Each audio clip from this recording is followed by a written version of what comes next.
Dans ma précédente vidéo, je vous ai parlé de retour au pays et j'ai mis en avant différentes réalités qui peuvent nous pousser ou pas à repartir. Et comme on est sur une chaîne dédiée à l'entrepreneuriat, on va parler aujourd'hui de l'aspect administratif. On suppose que si on rentre au pays, c'est pour créer une entreprise, mais administrativement, comment ça se passe? Alors, je vous dis tout dans cette vidéo.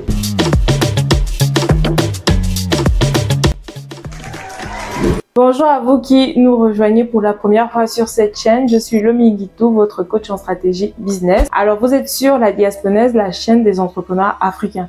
Autant pour vous qui êtes sur le continent que pour nous qui sommes dans la diaspora et qui avons un projet commun, celui d'aller investir en Afrique. Alors, ici, vous allez retrouver vraiment du contenu riche qui va vous aider à trouver des réponses à vos questions, mais aussi vous aider dans vos projets d'investissement. J'aborde différentes thématiques en rapport au commerce international, à la négoce internationale, à l'import, export et tout autre sujet qui peuvent nous aider, nous, dans notre retour en Afrique, dans nos projets d'investissement. Est-ce que ce sont des thématiques qui vous intéressent? Si c'est le cas, je vous invite à lâcher un petit pouce pour liker et aussi à activer la petite cloche de notification pour ne rien rater des prochaines vidéos.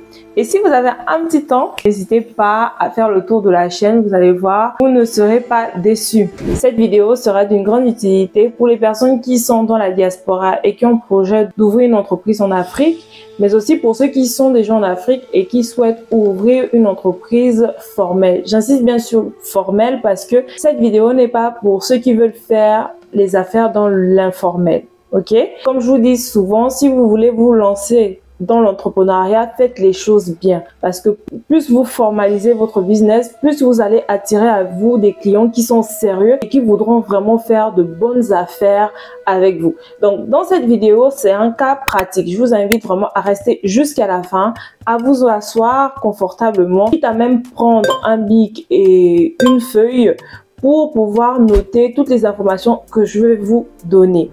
Il s'agit ici de vous présenter un petit peu les documents qu'on pourrait vous demander pour pouvoir créer votre entreprise en Afrique. L'Afrique, c'est un continent. Je ne connais pas les réglementations dans tous les pays. Étant en ce moment à Libreville, je vais vous donner les informations pour créer une entreprise au Gabon. Lorsqu'on veut créer une entreprise, la question de la forme juridique se pose. Est-ce que on doit la créer en tant qu'entreprise individuelle? Choisir par exemple le régime de la micro-entreprise, choisir le régime d'entrepreneur individuel à responsabilité limitée, EIRL, ou alors créer vraiment une société anonyme, une SARL. En tout cas, pour votre culture générale, sachez qu'il y a différentes formes d'entreprise et c'est à vous de choisir par rapport à vos objectifs. Si vous ne savez pas comment faire, je vous invite à vous rapprocher d'un comptable ou un avocat fiscaliste qui pourra vous aider à choisir le bon format, le format qui pourra être adapté à l'activité de votre entreprise, mais aussi à tout ce qui est impôts et taxes.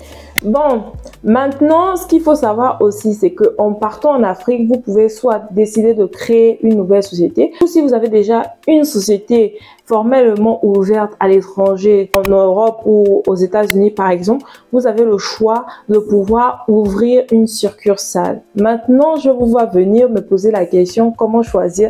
Ça, je ne sais pas parce que je suis pas spécialiste dans tous les secteurs d'activité. C'est pour ça que je vous disais vraiment avant de pouvoir choisir, pensez bien à l'évolution que vous voulez donner à votre entreprise et rapprochez-vous d'un comptable, un expert comptable ou d'un avocat fiscaliste qui pourra bien vous aiguiller par rapport à cette réglementation-là.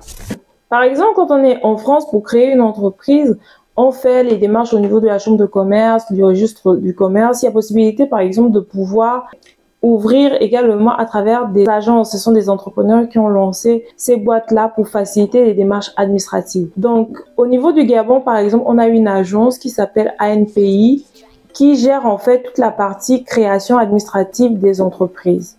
Donc, si vous voulez créer une entreprise au Gabon, vous voulez vous installer au Gabon, c'est à cet organisme que vous devez vous référer.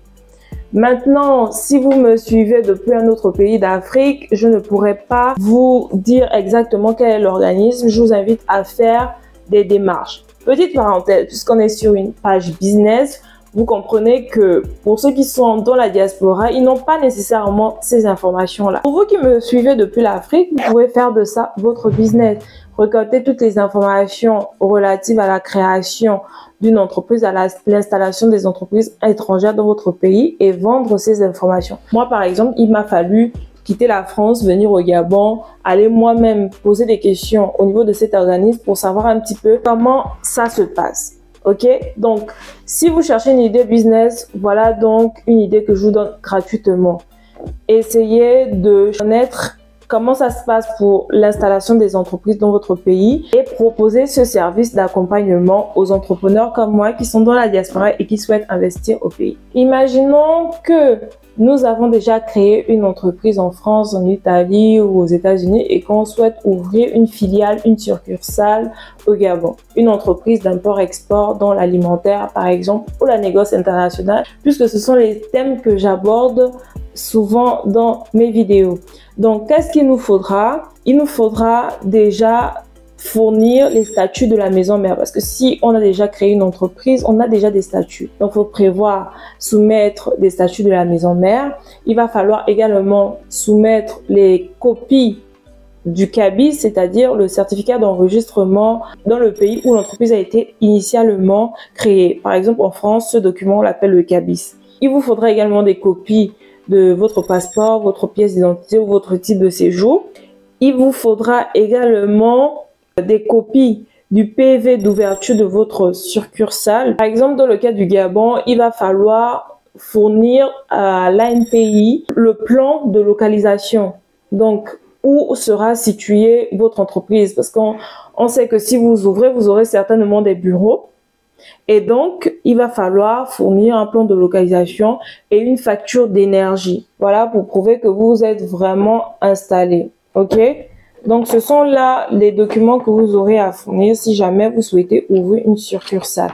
Maintenant, dans le cas de la création d'une nouvelle société, c'est-à-dire que vous n'avez pas encore de société ailleurs et vous voulez créer une nouvelle société, ou simplement vous avez déjà votre société dans la diaspora, par exemple, et vous préférez créer une nouvelle société sur place. Donc, il vous faudra des statuts. Donc, il faudra créer des statuts, faire le PV d'ouverture, et aussi acheter des timbres et fournir votre pièce d'identité. Donc, le processus de création, si vous voulez, est beaucoup plus simple que si vous voulez ouvrir une succursale. Pour ce qui est des frais, en tout cas pour les deux procédures, vous devrez payer la rédaction de PV, la légalisation des PV d'ouverture de votre société. Il y a des frais à payer au niveau de l'organisme qui gère la création des sociétés. Vous allez payer aussi un montant pour le greffe.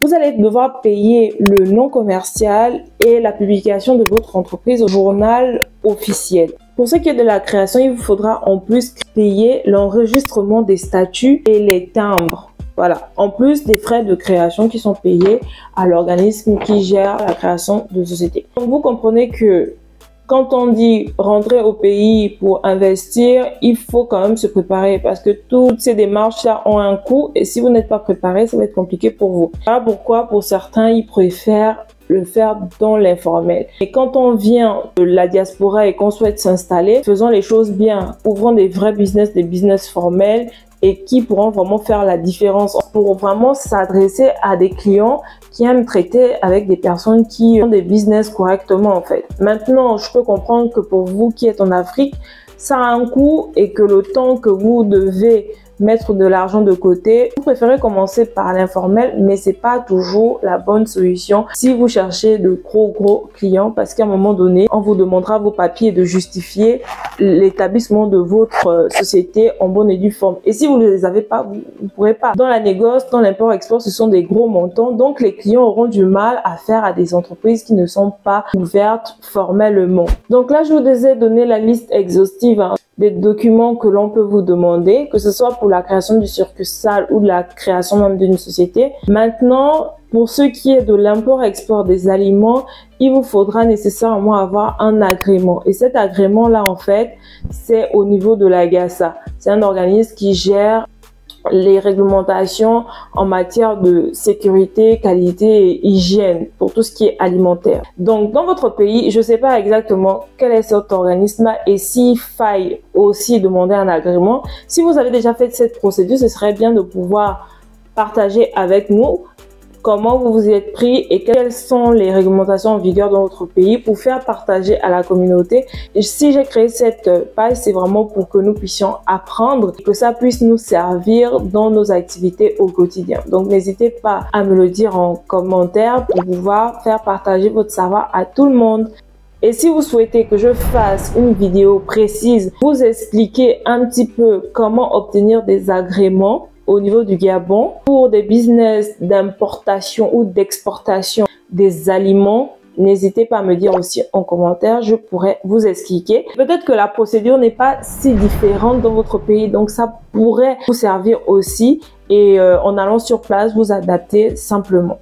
Voilà, j'espère que cette vidéo vous aura plu. N'hésitez pas à me faire des retours en commentaire par rapport au choix de société, par exemple, que vous avez déjà fait.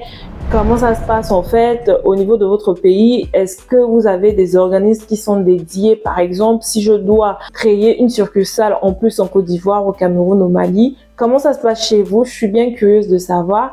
J'en profite également pour vous dire que si vous avez un projet d'investissement en Afrique ou que vous souhaitez créer une entreprise d'import-export, de négoce international et que vous n'avez pas encore des réponses à vos questions ou souhaitez mûrir un peu plus votre projet, n'hésitez pas à m'écrire via le lien que je vais mettre en description pour prendre un rendez-vous coaching pendant lequel je pourrai écouter quel est votre projet et vous donner des recommandations, vous donner des conseils utiles qui vont vous permettre d'aller plus vite ou simplement éviter de faire des erreurs de débutants. Les conseils peuvent porter sur différents aspects, l'aspect administratif tout comme l'aspect stratégie d'implémentation ou la partie marketing commercial, comment faire pour faire vite décoller votre activité, comment faire pour trouver des clients et générer rapidement de chiffre d'affaires, comment s'installer, comment prospecter. En tout cas, si vous avez des questions et vous souhaitez être orienté, n'hésitez pas à prendre un rendez-vous coaching avec moi. Je serai ravie de pouvoir vous accompagner, de vous aider à écrire votre success story à l'africaine. Comme je vous ai dit sur cette chaîne, l'objectif c'est que nous puissions avoir accès à la connaissance et surtout avancer ensemble de manière à ce que nos initiatives puissent porter des fruits. Et puis si vous cherchez un pays où s'installer ou faire des affaires, pourquoi ne pas regarder côté Gabon? C'est vrai que la conjoncture n'est pas très au point comme dans les années antérieures à cause de la crise pétrolière, mais le Gabon reste quand même une terre d'opportunités. Moi, depuis que je suis venue sur place, je vois énormément d'opportunités. Donc oui, c'est pas une destination à négliger si vous voulez investir et avoir d'importants retours sur l'investissement, car beaucoup de choses restent à faire et c'est encore une terre vierge. Voilà, merci de m'avoir suivi jusqu'à la fin. Est-ce que vous avez aimé cette vidéo? Si c'est le cas, n'hésitez pas à me le dire en commentaire et surtout à partager pour que la connaissance puisse profiter à beaucoup plus de monde. Et en attendant la prochaine vidéo, je vous dis à très bientôt.